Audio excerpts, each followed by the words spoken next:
วัสดีครับผู้ฟังทุกท่านครับพบกับรายการรักสิ่งแวดล้อมทางสวทแพร่ FM 91 เมกะเฮิรตซ์ครับเช้าวันพฤหัสบดีที่15พฤษภาคม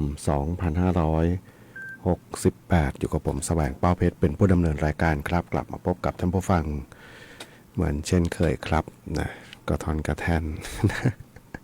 มีวันหยุดแล้วก็เมื่อวานนะหยุดไปไม่ได้ลาไม่ได้บอกได้กล่าวเลยเนาะไปทำหน้าที่เนาะหน้าที่นะของงานในสายงาน ช่างเทคนิคนะครับนะก็นะมีทั้งการบำรุงรักษานะของเครื่องส่งแล้วก็เครื่องปรับอากาศนะครับโน้นเมื่อวานไปอยู่บนยอดดอยเด่นชัยนะเขาปกกระโลงเนาะอากาศเย็นสบายฝนตก เนาะฝนตกมาวัน2 วันแล้วฟ้าก็แรงนะฟ้าแรงนะเปลี่ยงปลางบึ้มบั่มเลยล่ะนะก็ไปทำหน้าที่นะกันครึ่งวันเลยล่ะนะกว่าจะสำเร็จเสร็จสิ้นนะเรื่องของภารกิจเมื่อวานนะครับนะก็เลยไม่ได้เข้ามาจัดรายการกับท่านผู้ฟังได้รับฟังกันครับนะสำหรับในช่วงเวลาตรงนี้นะครับนะก็ต้องบอกช่างเทคนิคเนี่ยนะเป็นได้ทุกอย่าง แต่ว่าเป็นในสายงานตัวเองเนี่ยนะก็ต้องทำหน้าที่เนาะเป็นหน้าที่หลักนะครับนะก็ให้หน้าให้ตากันไปวันหนึ่งนะวันนี้ก็กลับมาทำหน้าที่กันเหมือนเดิมนะครับนะเริ่มต้นกันในช่วงเช้าๆนะครับนะมีที่ไหนฝนไม่ตกบ้าง ใช้คำนี้ได้ไหมนะฝนไม่ตกบ้างเพราะว่าดูแล้วน่าจะชุ่มฉ่ำกันหลายๆพื้นที่นะครับเมื่อวานช่วงที่จริงที่ยอดดอยเขาปกกระโลงเนี่ยนะตั้งแต่ช่วงค่ำคืนก่อนโน้นแล้วนะแล้วก็ช่วงที่ผู้จัดรายการขึ้นไปนี่ก็นะลองฝนก็ยังตกนะมีฝนตกแล้วก็ร่องรอยของลักษณะของฝนตกเยอะเนาะแล้วก็มีน้ำไหลลงมาลักษณะเช่นนี้นะก็ยังเห็นอยู่นะครับนะก็ถือว่าเป็นห่วงเวลาหนึ่งนะที่สัญญาณนะเริ่มเข้าสู่ฤดูฝนนะครับนะวันไหนเนี่ยนะวันนี้หรือพรุ่งนี้ ไม่แน่ใจนะเพราะฟังประกาศอยู่เหมือนกันนะประกาศทางวิทยุแห่งประเทศไทยนี่แหละนะว่าจะเข้าสู่ฤดูฝนอย่างเป็นทางการแล้วนะแต่ว่าจำวันที่ไม่ได้ว่าวันนี้หรือว่าวันพรุ่งนี้นะครับแต่ว่าเขาคาดหมายนะปีนี้เนี่ยทางกรมอุตุนิยมวิทยาก็คาดหมายว่าฝนจะไม่ได้เยอะมากนะหมายถึงว่าฝนจะไม่ชุกมากนะครับจะไปมีฝนทิ้งช่วงยาวเหมือนกันเนาะนะครับเนี่ยมันทำท่าอย่างเงี้ยนะเหมือนฝนจะชุกแต่ว่าก็ไม่ก็บอกเขาคาดการณ์ว่ามีพายุเท่าไหร่2 ลูกเนาะนะที่จะเข้ามาทางไทยเรานะแต่ว่าฝนจะไม่เยอะรอดูนะเป็นการคาดการณ์นะครับการคาดการณ์แต่ว่าสิ่งที่น่ากังวลก็คือลักษณะฝนที่ตกกระจุกตัวนะที่เขาบอกฝนตกเรนบอมนะเรนก็ฝนนะบอมก็อะไรระเบิด นะฝนตกกระจุกตัวแล้วก็ตกมาแบบเม็ดโตๆเนาะทำให้ถ้าเป็นพื้นที่ส่วนใหญ่ภาคเหนือเรานี่แหละนะเป็นภูเขาเนาะมันจะมีน้ำป่าข้าวโพด น้ำป่าไหลลงมาจากยอดดอยเนาะเพราะว่ามันพืชป่าธรรมชาติไม่มีเนาะน้อยมากนะมันจะเป็นดินโคลนไหลลงมาต้องระวังเนาะนะครับนะถ้าเป็นแบบนั้นต้องระวังเลยเนาะเพราะว่าช่วงฝนตกก็เป็นปกติแหละเนาะฤดูฝนคือฝนตก นะครับวันนี้พบกันเช่นเคยกับช่วงเวลาของรายการรักสิ่งแวดล้อมท่านผู้ฟังที่ติดตามรับฟังอยู่ครับอยากจะฟังเพลงบทเพลงเพื่อชีวิตก็สามารถที่จะแนะนำได้ครับทางโทรศัพท์0545235516ครับแฟนเพจพิมพ์คอมเมนต์ไว้ได้กับช่วงเวลาของรายการรักสิ่งแวดล้อมครับ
กับบทเพลงที่ได้รับฟังจบลงไปครับนะชื่อ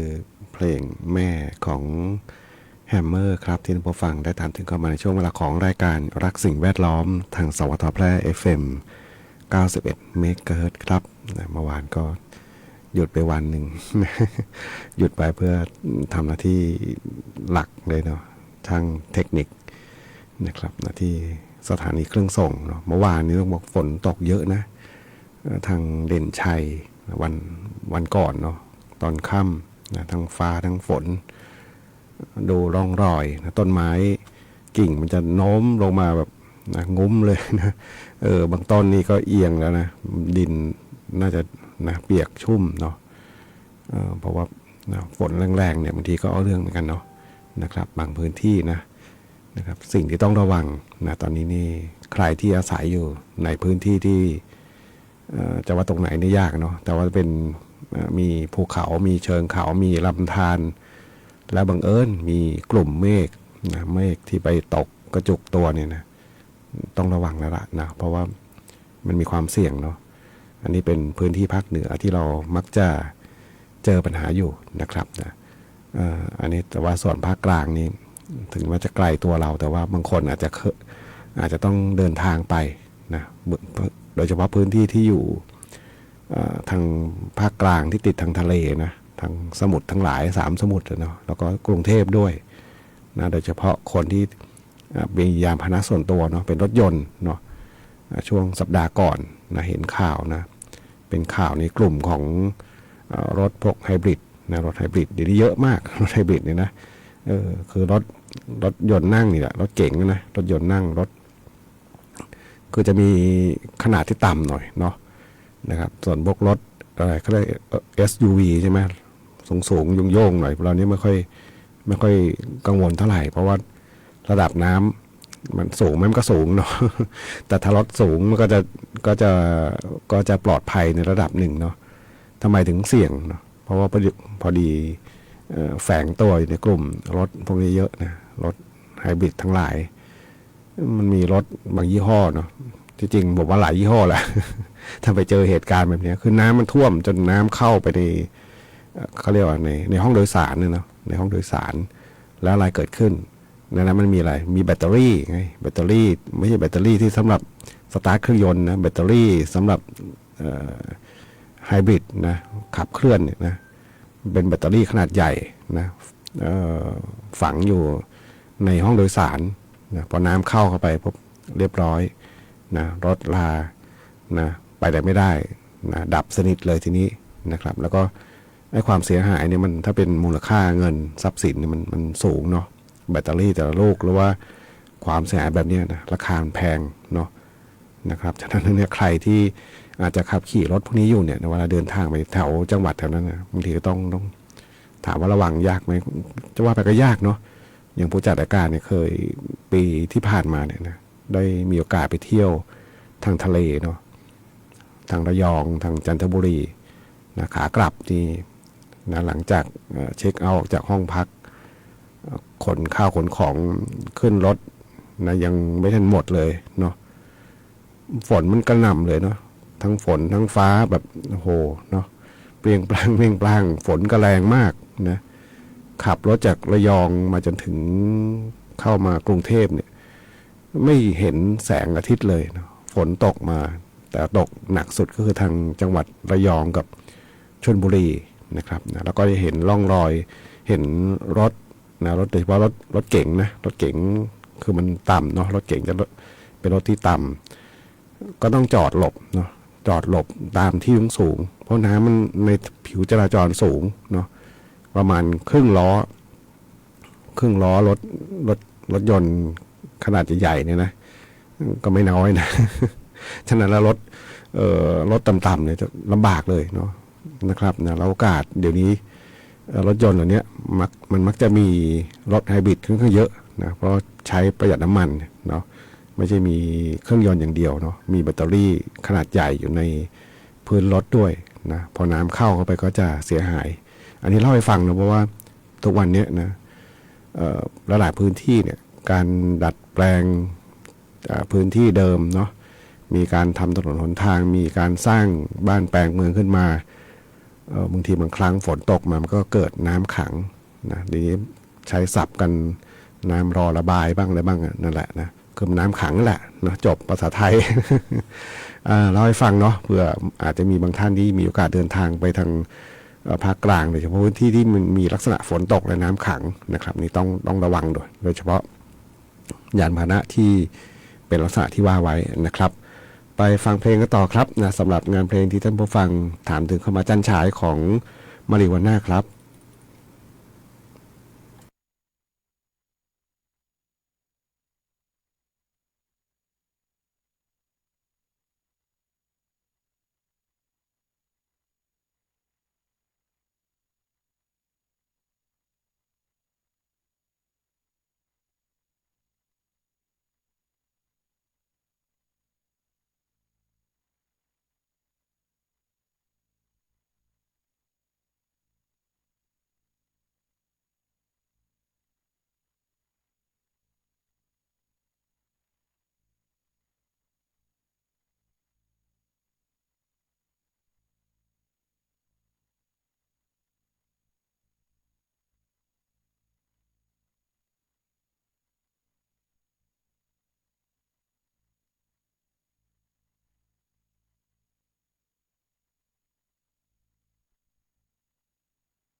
กับบทเพลงเพราะเป็นกรรมกรนะเป็นเวอร์ชั่นแนวร็อกเลยพอดีมีให้เลือกเยอะนะแล้วก็นะแต่ละก็ไม่แน่ใจหรอกว่าจะเป็นล็อกไม่ล็อก ดนตรีเดิมๆเขาผมชอบแบบเดิมๆนะแบบดนตรีเดิมมากกว่านะแต่ว่าถ้าผู้ฟังที่ถามถึงมาก็จัดไปไม่รู้ว่าแนวไหนชอบแนวไหนนะ เห็นท่านผู้ฟังคอมเมนต์อยู่บอกที่ทางอุตรดิตถ์พิชัยเนาะบอกว่าเมื่อคืนมีฝนตกลงมาเล็กน้อยนะครับเนี่ยที่เมืองแพร่นี่น่าจะเยอะนะหลายๆพื้นที่เนาะเพราะว่าตั้งแต่ช่วงค่ำช่วงหัวค่ำเลยเนาะเมื่อวานขับรถกลับบ้านก็เริ่มปอแปะแล้วนะสักพักหนึ่งก็เสียงฟ้าคำรามมาก่อนเลยนะฝนก็ตกแต่ว่าตกไม่ได้หมายถึงตกเม็ดใหญ่แต่ว่าตกยาวๆเนาะตกต่อมาหลายชั่วโมงเหมือนกันก็น่าจะมีหลายพื้นที่เนาะที่มีฝนตกนะที่เรียกว่าก็สร้างความชุ่มชื้นเลยแหละนะครับนะดูต้นไม้ใบหญ้านี่มันเขียวขจีขึ้นมาเนาะทั้งพืชหลักพืชวัชพืชนะแข่งกันงามเลยเนาะนะครับนะก็เป็นสัญญาณเริ่มเข้าสู่ฤดูฝนนะครับนะเริ่มเข้าสู่ฤดูฝนส่วนจะมากจะน้อยอย่างไรนี่ก็อีกส่วนหนึ่งเนาะแต่เขาคาดว่าปีนี้ฝนไม่เยอะนะแต่ก็บางพื้นที่ก็เริ่มก็เตรียมการเห็นบางภาพนะขุดลอกคูคลองกันละนะขุดลอกคูคลองนะเริ่มที่จะทำให้ช่องระบายน้ำมันกว้างขึ้นนะครับนะแต่ถ้าเป็นไปโดยธรรมชาติเดิมอยู่แล้วเนี่ยนะผมว่ามันเหมาะสมเนาะอะไรที่เป็นธรรมชาติอย่างเดิมนะหมายถึงว่าพื้นที่ที่เป็นลำน้ำสาธารณะต่างๆนะครับไม่มีการถูกลุกเข้าไปในพื้นที่ไม่มีการถมที่สร้างสิ่งกีดขวางทางน้ำนะรองน้ำอาจจะไม่ลึกมากมันเป็นไปโดยธรรมชาติเนาะแต่ว่าปัจจุบันเนี่ยมันจะมีสองส่วนแรกก็คือถูกลุกเข้าไปในลำน้ำธรรมชาตินะครับนะถมที่สร้างสิ่งปลูกสร้างเข้าไปนะครับนะเอาชัดเจนก็คือที่แม่สายนะครับนะพื้นที่ที่อะไรสายลมจอยใช่ไหมนะถ้าไปดูภาพเขาจะมีคนผมชอบเลยเนาะเห็นช่วงที่มีน้ำท่วมเนาะเขาก็นำภาพในอดีตนะมาโพสต์เปรียบเทียบนะ before after นะคือมันเป็นชัดเจนแล้วว่าโดนลุกลงไปในลำน้ำสาธารณะเนี่ยมากมายเลยเนาะนะครับคือไปปลูกสร้างขวางทางน้ำเกือบทั้งนั้นนะครับบางคนก็บอกกันมันไม่มีที่ทำกินเนี่ย คนไทยเรามักจะพูดอย่างนี้ก่อนไม่มีที่ทำประเด็นแรกคือผิดแรกเลยนะผิดลุกที่สาธารณะนะผิดแล้วล่ะ นะเราไปขวางทางน้ำนะครับนะน้ำมาก็ต้องยอมรับสภาพนะครับนะว่ามันเป็นแบบนั้นนะครับนะสองก็คือสิ่งแบบนี้นะก็ควรที่จะจัดให้มันกลับเข้าสู่แบบดั้งเดิมนะครับนะหมายถึงว่าธรรมชาติเดิมๆแต่มีอีกส่วนหนึ่งนะบางทีก็ไม่ได้ลุกธรรมชาติแต่ว่าเราเข้าใจผิดนะอันนี้มีนักวิชาการบางท่านก็ออกมาให้ความเห็นเหมือนกันเนาะไอ้ลำเหมืองคูคลองทั้งหลายที่มันก็ไม่ตื้นเขินนะมันเป็นแบบนั้นนะแต่ว่าเราไปขุดแล้วเร่งให้มันระบายน้ำไปอย่างเร็วนะครับนะผลตามมาคือน้ำจืดน้ำฝนเนี่ยที่ตกลงมาเนี่ยมันไหลลงทะเลไปเร็วขึ้นนะโอกาสที่จะซึมลงดินอะไรต่างๆน้อยลงเนาะเพราะเราไปเร่งให้มันไหลลงไปเร็วนะแล้วก็ถ้าเป็นแม่น้ำนะริมตลิ่งเนี่ยนะดินจะซุดนะดินสไลด์ลงนะผมเคยดูภาพนะริมแม่น้ำน่านบ้างอะไรบ้างนะเพราะว่าพื้นเพเป็นคนภาคกลางเนาะ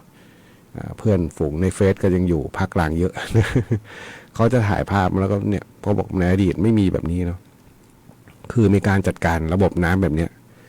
มันส่งผลกระทบกับริมตลิ่งริมแม่น้ำนะเพราะมันไม่เป็นไปโดยธรรมชาติเหมือนเดิมนะมีการเร่งน้ำอะไรให้มันไปเร็วขึ้นนะดินมันก็เลยซดลงประมาณนี้เนาะอันนี้เล่าให้ฟังว่าบางทีเราไปดัดแปลงธรรมชาติมากก็ใช่ว่าจะดีเนาะนะครับบางทีต้องคำนึงถึงหลายอย่างรอบด้านนะครับเคยมีคนคิดนะที่จะ ทำเขาเลยนะทางช่องทางพิเศษสำหรับน้ำจืดไหลลงทะเลโดยตรงนะนักวิชาการออกมาค้านกันเต็มเลย เพราะว่าเอาเร่งแบบนั้นนะครับผลกระทบแรกก็คือทะเลนะน้ำจืดที่ไหลลงไปอย่างเร็วเนี่ยนะเสียหายมากเลยนะบริเวณน้ำจืดลงไปเนี่ยนะน้ำจืดกับน้ำเค็มนะต่างกันลิบลับเลยแล้วก็สัตว์ทะเลนะความเสียหายสิ่งแวดล้อมนะครับนะไหนจะไอ้น้ำจืดเหล่านี้แทนที่มันจะค่อยๆไหลลงไปโดยธรรมชาติมันไปเร็วขึ้นอย่าลืมนะครับว่าน้ำจืดน้ำที่เราใช้ได้เนี่ยมันน้อยนะ ในโลกเนี่ยนะน้ำ3 ส่วนดิน1 ส่วนก็จริงแต่ว่าน้ำที่ใช้ได้ประโยชน์จริงๆน้อยมากเลยนะไอ้ที่3 ส่วนใช้ไม่ได้นะเพราะมันเป็นทะเลเป็นน้ำเค็มเป็นน้ำที่ใช้อุปโภคบริโภคไม่ได้เลยนะครับนะก็เลยโครงการแบบนี้ก็เลยยุติไปนะครับมีคนคิดนะแต่ว่าคนที่เขาคำนึงถึงผลเสียระยะยาวเนี่ยเขาก็ออกมาคัดค้านนะครับนี่เล่าให้ฟังว่าบางทีบางครั้งเวลาคิดทำแก้ปัญหาบางอย่างแต่ว่ามันอาจจะไปสร้างปัญหาอีกหลายๆอย่างเพิ่มขึ้นมานะครับไปฟังเพลงกันต่อกับช่วงเวลาของรายการรักสิ่งแวดล้อมทางสวทแพร่ FM 91เมกะเฮิรตซ์ครับ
9:56 นาทีครับกับช่วงเวลาของรายการรักสิ่งแวดล้อมทางสวทแพร่ FM 91 เมกะเฮิรตซ์ครับนะทักทายคุณยายบวยด้วยเนาะเห็นคอมเมนต์มาสวัสดีค่ะเนาะมาเราอยู่ที่ไหนเนี่ยนะ กรุงเทพไหมเนาะนะครับติดตามรับฟังอยู่ครับนะผ่านทางถ้าอยู่นอกพื้นที่จังหวัดแพร่นะครับหมายถึงว่าอยู่ห่างไกลเขตการส่งกระจายเสียงเนี่ยนะก็ใช้วิทยุออนไลน์ได้เนาะผ่านทางหน้าเว็บไซต์นะจะมีวิทยุออนไลน์รับฟังอยู่นะครับนะก็ใช้งานได้ดีนะครับนะผู้จัดรายการเนี่ยบางทีก็อยู่บ้านเองก็วิทยุออนไลน์นี่แหละ เพราะมันก็จะสะดวกนิดนึงนะหมายถึงว่าสะดวกตรงที่ว่าโทรศัพท์มือถือเรามันเปิดได้เนาะแต่ว่าถามว่ามันฟรีไหมมันไม่ฟรีมันใช้สัญญาณอินเทอร์เน็ต มันต้องใช้สัญญาณอินเทอร์เน็ตด้วยเนาะแต่ว่าถ้าเป็นวิทยุกระจายเสียงแล้วก็มีเครื่องรับที่เราเรียกว่าทรานซิสเตอร์เนี่ยเดี๋ยวนี้ไม่ใช่แล้วมั้งเนาะก็รับได้ปกติเนาะในขอบเขตที่เราส่งกระจายเสียงไปนะครับนะอาจจะมีบางส่วนไปทางลำปางบ้างไปทางพะเยานะบางส่วนเนาะแล้วก็ทางอุตรดิตถ์นี่จะได้เยอะหน่อยเนาะครอบคลุมค่อนข้างเยอะนะ ใช้คำว่าค่อนข้างเยอะแล้วกันนะอุตรดิตถ์เนี่ยนะครับนะเพราะว่าจังหวัดแพร่ในโซนที่เราตั้งเครื่องส่งอยู่นะอยู่ใกล้กับทางอุตรดิตถ์นะก็จะรับสัญญาณเราได้ดีนะก็ค่อนได้ดีนะทางอุตรดิตถ์นะยกเว้น ยกเว้นไปชายขอบที่ไปทางจังหวัดสุโขทัยเนาะเพราะเขาจะมีวิทยุที่เป็นวิทยุชุมชนคลื่น91อยู่เนาะนะครับนะก็มีบางส่วนนะที่ไม่สามารถรับได้นะครับนะก็ฝากประชาสัมพันธ์เนาะข่าวสารงานการต่างๆนะผ่านช่องทางวิทยุนี่แหละเนาะก็สามารถจะใช้ประโยชน์ได้อย่างครบถ้วนนะครับวันนี้ดูพยากรณ์อากาศนิดนึงเนาะวันนี้ภาคเหนือฝนเยอะนะฝนฟ้าคะนองเนี่ย160ของพื้นที่มีฝนตกหนักบางแห่งบริเวณจังหวัดแม่ฮ่องสอนเชียงใหม่ลำพูนลำปางตากสุโขทัยกำแพงเพชรพิจิตรพิษณุโลกและเพชรบูรณ์ครับวันนี้รายการรักสิ่งแวดล้อมทางสวทแพร่ FM 91 เมกะเฮิรตซ์คงต้องนำรายการท่านผู้ฟังก่อนพบกันใหม่ในวันพรุ่งนี้ขอความสุขความโชคดีจะมีแต่คุณผู้ฟังทุกท่านสำหรับวันนี้สวัสดีครับ